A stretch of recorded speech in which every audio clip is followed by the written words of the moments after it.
Ladies and gentlemen, the very word secrecy is repugnant in a free and open society, and we are, as a people, inherently and historically opposed to secret societies, to secret oaths, and to secret proceedings.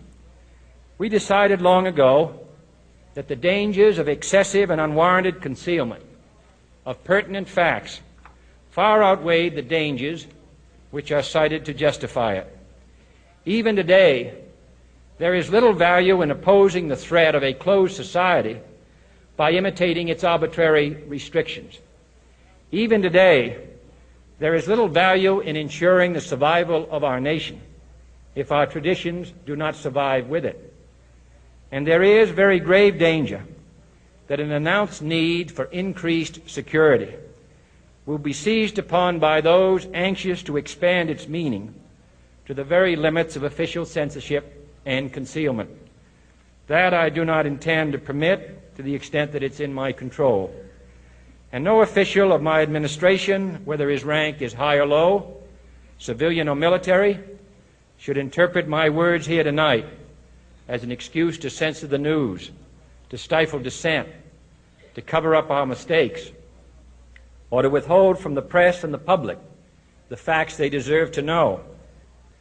For we are opposed around the world by a monolithic and ruthless conspiracy that relies primarily on covert means for expanding its sphere of influence, on infiltration instead of invasion, on subversion instead of elections, on intimidation instead of free choice, on guerrillas by night instead of armies by day. It is a system which has conscripted vast human and material resources into the building of a tightly knit, highly efficient machine that combines military, diplomatic, intelligence, economic, scientific, and political operations. Its preparations are concealed, not published. Its mistakes are buried, not headlined. Its dissenters are silenced, not praised. No expenditure is questioned, no rumor is printed, no secret is revealed. No president should fear public scrutiny of his program, for from that scrutiny comes understanding, and from that understanding comes support or opposition, and both are necessary. I am not asking your newspapers to support an administration, but I am asking your help in the tremendous task of informing and alerting the American people. For I have complete confidence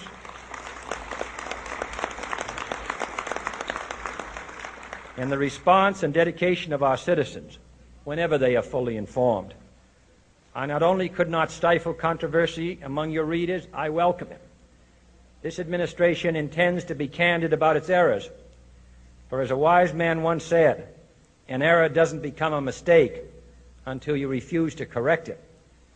We intend to accept full responsibility for our errors, and we expect you to point them out when we miss them. Without debate, without criticism, no administration and no country can succeed, and no republic can survive. That is why the Athenian lawmaker Solon decreed it a crime for any citizen to shrink from controversy. And that is why our press was protected by the First Amendment, the only business in America specifically protected by the Constitution, not primarily to amuse and entertain, not to emphasize the trivial and the sentimental, not to simply give the public what it wants, but to inform, to arouse, to reflect, to state our dangers and our opportunities, to indicate our crises and our choices, to lead, mold, educate, and sometimes even anger public opinion.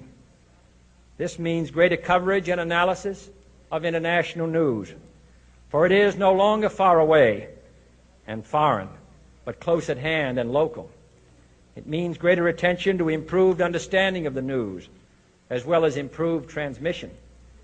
And it means, finally, that government at all levels must meet its obligation to provide you with the fullest possible information outside the narrowest limits of national security. And so it is to the printing press, to the recorder of man's deeds, the keeper of his conscience, the courier of his news, that we look for strength and assistance, confident that with your help, man will be what he was born to be, free and independent.